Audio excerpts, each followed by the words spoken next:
Je suis Catherine Prognot, la créatrice du blog maindanslatterre.com.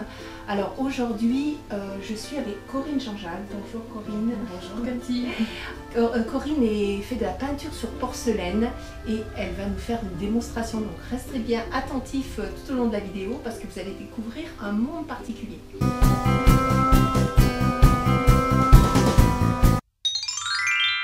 Mais avant la démonstration de Corinne, j'aimerais vous proposer 2 cadeaux. Mon livre « Réussir ma première sculpture facilement », c'est un livre complètement accessible aux débutants, ou si par exemple vous travaillez l'argile sans cuisson. Et une formation également idéale pour les débutants, vous allez vraiment apprendre ce que c'est une sculpture à la plaque. Alors pour tout ça, c'est facile, vous cliquez sur les liens qui se trouvent en dessous dans la vidéo. Alors Corinne, j'aimerais que tu me parles de ton parcours et qu'est-ce qui t'a amené à faire ce magnifique travail sur porcelaine. Alors la peinture sur porcelaine, pourquoi pas, je peignais auparavant donc sur de la toile, mais j'ai été vite limitée. Ce qui me plaisait surtout dans la peinture sur porcelaine, c'est la magie du four, le fait de la cuisson.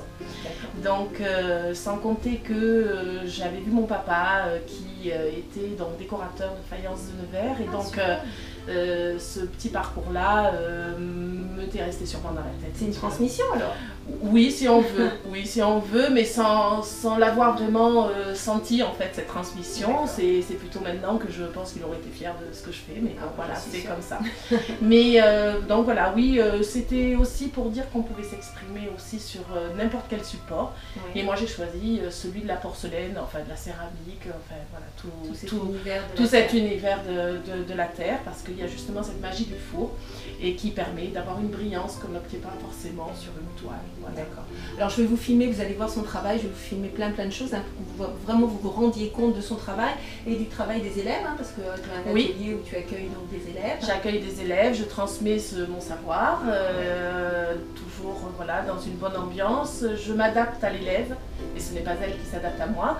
Je m'adapte en fait à ses désirs et par les techniques que j'ai développées ou qui existaient déjà, je l'amène à réaliser quelque chose qui lui est propre.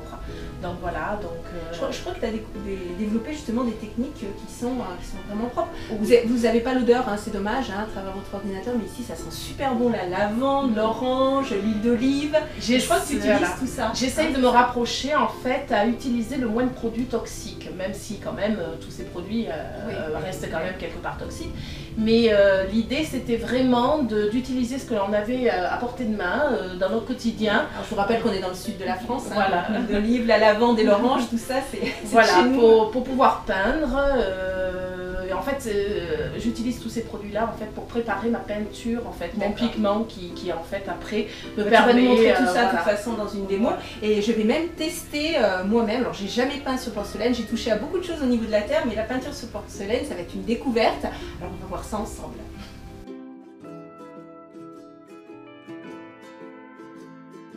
Alors là Corinne, donc tu as commencé le dessin, donc tu dessines sur quoi là? Alors c'est une plaque de porcelaine, mais on peut très bien aussi se faire ça sur une plaque de faïence, il n'y a pas de souci. J'aime bien qu'elle soit blanche en tout cas, parce qu'au moins ça fait comme un tableau, on a la page blanche quoi. Voilà. Oui, le départ est vierge. Le départ est vierge, voilà. À tout moment je peux effacer, donc je dessine avec un crayon gras, sinon ça ne fonctionne pas. D'accord. Et à tout moment je peux effacer si je me trompe, voilà, avec un petit sopalin ou un coton-tige. Et puis voilà, je fais un petit peu l'esquisse de ce que je veux. Là j'avais envie de faire un petit coquillage, alors voilà. Bon bah super. Alors qu'est-ce que tu fais là, Corinne? Alors en fait là je prends le pigment. En fait, ce sont des oxydes. Qu'est-ce que c'est comme... Ce sont des oxydes métalliques, en fait. D'accord, des oxydes métalliques. Voilà, qui en fait, par la fusion en fait, de l'émail en cuisson, ça va rentrer dans l'émail et ça va faire le décor. Donc là, pour le moment, elle est en poudre. D'accord. Je vais le mélanger avec un médium. Alors, soit un médium. Alors, parfois, il m'arrive de peindre aussi à l'huile d'olive, mais en fait, là, pour le moment, là, je le fais plutôt avec un médium. D'accord. Et quand tu dis l'huile d'olive, c'est l'huile de notre région, là on habite dans le sud, c'est voilà. Ça évite en fait que la peinture sèche, donc c'est toujours gras et donc on peut revenir sans cesse sur sa peinture, voilà. Ok. Donc je prépare mon pigment. Donc là, tu prends... Mais en fait, j'ai préparé à l'avance mes couleurs parce que comme ça, au moins, le médium a le temps de bien s'imprégner. Et puis après, je n'utilise que ce dont j'ai besoin. D'accord. Voilà, c'est pour ça que tout à l'heure, je vous ai montré comment préparer la couleur. Mais là, celle-là, elle est déjà prête. Donc, c'est déjà bien pratique. Et puis, quand on a envie de peindre, on a envie de peindre tout de suite. Donc, c'est vrai. Donc, ça permet vraiment de... Puis là, je prends comme mes petites couleurs. Alors, dans des petits pots en verre, parce que sinon, ma couleur grignoterait le plastique. Donc, grignoterait le plastique. Oui, moi, je dis ça comme ça. Voilà. D'accord. Parce que ça mangerait le plastique, donc il vaut mieux mettre ça dans des petits pots en verre. Ok. Et tu peux les garder autant de temps que tu veux. Autant d'années. Simplement, on met toujours un petit peu d'essence de lavande dedans, parce qu'en fait, l'essence de lavande permet de retarder le séchage. Et puis, ça sent bon. Et en même temps, ça sent bon. Alors, on pourrait même utiliser de l'essence de girofle, mais... Ça a la même comment dire, propriété. Ouais. Simplement, le problème, c'est que moi, j'ai l'impression d'être chez le dentiste. Ah oui. Non, on va garder la lavande. Tu nous as préparé donc une jolie palette. Voilà, alors en fait, voilà, un petit peu d'oranger, de jaune, un petit peu rose, là, ici. Alors devant, j'ai mis un petit peu d'essence d'écorce d'orange. D'accord. Qui remplace en fait tout ce qui pourrait être de la térébenthine, que je supporte pas. Puis on reste dans du naturel, du coup. Et puis de l'essence de lavande avec laquelle on met toujours un petit peu sur le coin de ma palette pour pouvoir tremper le pinceau régulièrement dedans. Donc je nettoie mes pinceaux dans l'essence d'orange. Oui. Et avant de commencer, je prends toujours un petit peu de lavande avant de prendre la couleur. D'accord. Voilà. Pour diluer un peu. Voilà, pour rendre au plus fluide ou pour qu'en tout cas, il faut toujours travailler en transparence, quoi qu'il en soit, et ne pas... Sachant qu'on peut cuire, retravailler, recuire, retravailler, recuire jusqu'à... Parce qu'elle a fini. Oui, voilà. Après, je crois comprendre que ça fragilise quand même. Ça peut fragiliser quand même la porcelaine, mais on peut se donner au moins 3 cuissons, c'est pas mal. C'est déjà pas mal. Ouais. C'est pas mal. Voilà, donc là, j'ai sorti un petit peu les outils que je pense utiliser tout au long de la peinture. Donc en fait, ça se compose de pinceaux, plus ou moins gros, de gommes en caoutchouc qui permettent d'enlever ces deux-là, qui permettent d'enlever la peinture ou quand on a débordé ou quoi. Et puis ces pinceaux-là, ces petites brosses en fait qu'on appelle des putois dans le jargon de la peinture sur porcelaine, qui elles vont permettre de fondre les couleurs entre elles. Donc il faut qu'elles soient toujours, que ça reste toujours souple et que surtout elles ne trempent pas dans la peinture. D'accord, donc il y a un travail humide et un travail sec. Exactement, voilà. Donc là, tu vas démarrer la peinture. Alors, je démarre toujours par ce qui est le plus à l'arrière, le plus caché, voilà, pour un côté pratique de la peinture. Donc là, en l'occurrence, je vais travailler vers l'intérieur. Alors, c'est un coquillage complètement imaginaire. Hein, c'est ça qui est chouette. Voilà, on ne va pas chercher à faire quelque chose de réel. Donc, j'ai envie de mettre un petit peu de bleu à l'intérieur. Donc, pour le moment, je vais juste poser ma peinture. Tout simplement. Voilà, sans me préoccuper des coups de pinceau.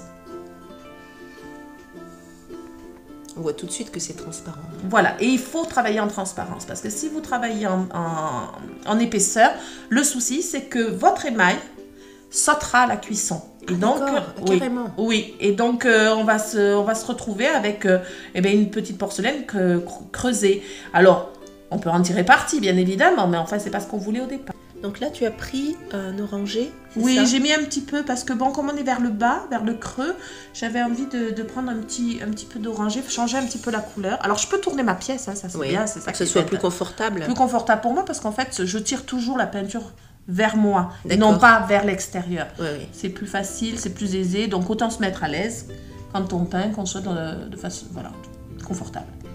Donc là, je mets ça un petit peu pour pouvoir... Voilà. Une fois que la peinture est posée, je vais utiliser une petite mousse que j'ai, qui va me permettre, elle, de fondre ma couleur. Donc, je vais la positionner d'une certaine manière et je vais enlever tous ces coups de pinceau. D'accord. Donc, j'oublie pas de la charger un petit peu de couleur au départ. La dégorger un petit peu sur la palette. Et on y va. Ça s'appelle putoiser. Putoiser, d'accord. Donc, alors, je vais essayer de bien... vous montrer ce que fait Corinne.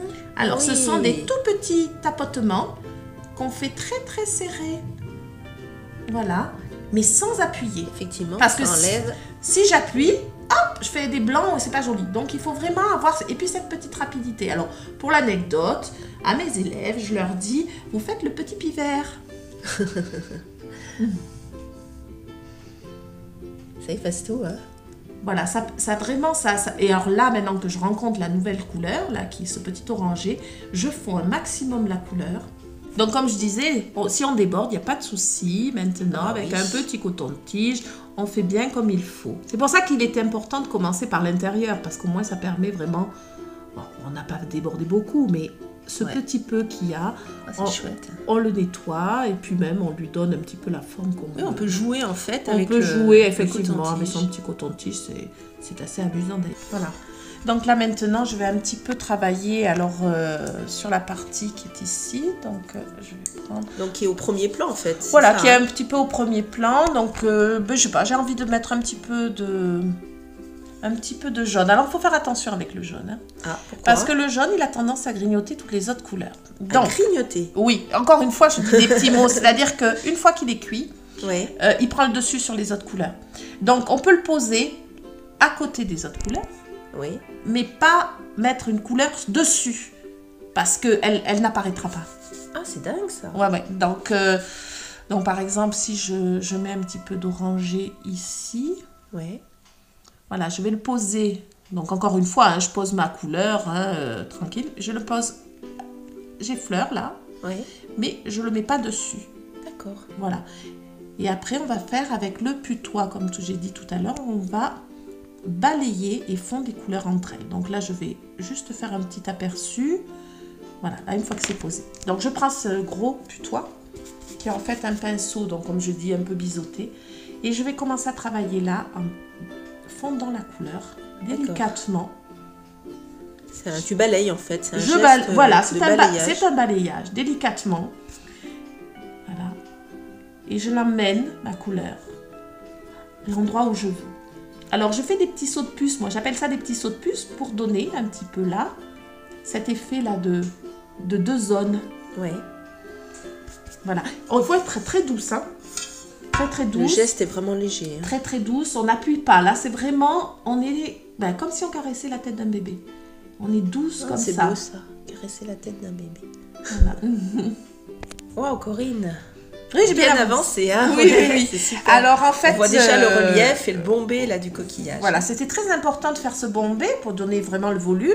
Et c'est vraiment en balayant les couleurs les unes entre elles qu'on arrive à donner ce volume. Donc là, quand même, j'ai utilisé donc de la couleur sépia, d'orangé, du rose, du jaune. Donc je veux dire, il y a quand même pas mal de couleurs, mais elles se marient très bien entre elles. D'accord. Là, donc j'ai fait un petit nettoyage un peu rapide.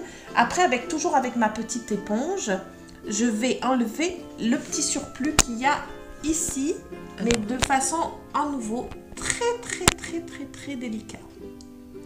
C'est vraiment pour pas qu'il y ait d'épaisseur. D'accord, c'est toujours pour cette histoire d'épaisseur. Toujours ne pas perdre de vue qu'on ne fait pas de petits pâtés. C'est parti, hein. C'est une première pour moi. Corinne a eu la gentillesse de me permettre d'intervenir sur son œuvre. Alors, donc là tu m'as dit que j'avais une zone jaune. J'ai très peur, hein, je vous dis pas, j'ai peur de gâcher. Voilà. Je suis beaucoup plus à l'aise avec les mains dans la terre. Alors...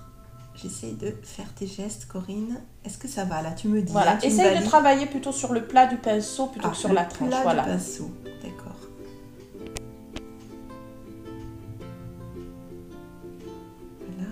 Voilà.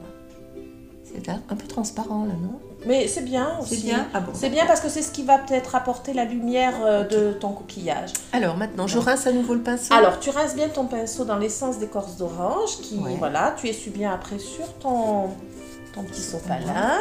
Et là, qu'est-ce que tu me conseilles? Et puis, tu prends la couleur peut-être un petit peu orangée, là. Voilà. Mais n'oublie pas qu'on ne la met pas sur le jaune, mais à côté du jaune. Alors, je commence comme ça. Voilà, délicatement. Alors, je reprends régulièrement je tire la peinture. Commence à tirer, commence à faire ton petit mouvement. Voilà. Je vous dis pas, je suis pas trop à l'aise. Hein. J'espère que vous serez plus doué que moi.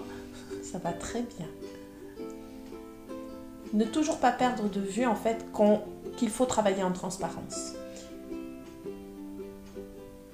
Voilà. Si tu es un petit peu embêté sur les bords, tu as peur de toucher du jaune, tu prends un pinceau plus fin. Lequel alors? Celui-là, voilà, que tu as en main. Alors, qu'est-ce que je fais là? Vérifie que la couleur soit... Je prends les habitudes. La Voilà. Tu peux tourner ta pièce aussi hein, pour le confort. Oui, c'est vrai, hein. c'est vrai, c'est vrai. C'est vrai que... Oh là là, on se torture, c'est pas possible ça.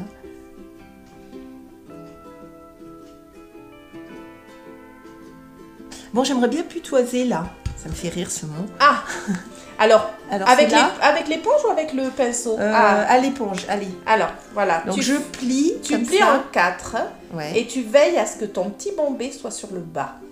Voilà. C'est comme ça. Voilà. N'oublie pas de charger un petit peu de couleur d'abord. Alors, là. Voilà. Et vas-y pour l'étape. Et là, je fais le pivert, c'est ça? le petit pivert. Oh, c'est rigolo, mais au moins je suis sûre que les personnes retiennent. Mais oui. Et alors, mnémotechnique. très léger. hein. On pense au rebond et non pas à l'appui. Et donc, c'est tout un art. Hein. Oui. Voilà.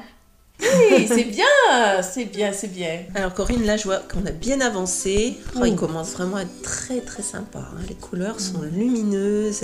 Ça c'est vraiment la peinture sur porcelaine qui donne ces côtés comme ça très transparents. Très transparent. De toute façon, voilà, il faut toujours le travailler en transparence, comme je disais tout à l'heure, sachant qu'on pourra de toute façon retravailler dessus pour donner après un petit peu plus de profondeur. Alors, une fois que la peinture est terminée, on veille à bien nettoyer donc en fait toutes les parties où il y aurait pu y avoir un petit peu de peinture qui serait éclaboussée ou qui aurait débordé. Et ensuite, je vais mettre ma plaque de porcelaine en cuisson, donc dans mon four potier. D'accord. Et là, je vais cuire à 840 degrés. C'est précis, 840 Oui, degrés. moi j'aime bien cette température-là, surtout qu'ici il y a du bleu. Et donc pour qu'un bleu soit beau, brillant, il faut au moins cette température-là. D'accord. Donc pendant combien de temps? Alors, c'est un programme assez court, mais en fait, ça se fait sur à peu près 2 heures pour arriver à cette température-là, donc 2 heures, 2 heures et demie. Et une fois que cette température-là est atteinte, et bien après, c'est plutôt le fait de refroidir qui met du temps, quoi. Hein. Donc, je défourne quelques heures après, hein, pas mal d'heures après. C'est quand même beaucoup moins long qu'une cuisson. Ah oui, beaucoup moins long qu'une cuisson à la base de céramique. Oui, j'aime bien faire plutôt des cuissons rapides, moi. Hein. Voilà. D'accord. Merci Corinne. De Merci rien. pour ta belle démonstration. Il est magnifique. Alors j'ai été ravie de partager ce moment avec Corinne. Vous avez vu, c'est magnifique ce qu'elle fait. Vraiment, c'est un univers très coloré. Et ça fait partie du monde de la Terre. Donc je vais continuer à vous partager, à rencontrer des artistes parce que les artistes sont généreux, ils sont prêts vraiment à partager leur savoir. Et moi, je vous partage mon livre à nouveau, Réussir ma première sculpture facilement, et aussi ma petite formation. Alors pour tout ça, vous cliquez en dessous de la vidéo, c'est très simple, très facile, très accessible. Et puis un petit pouce, ça fait toujours plaisir, et on se retrouve très bientôt pour une nouvelle vidéo.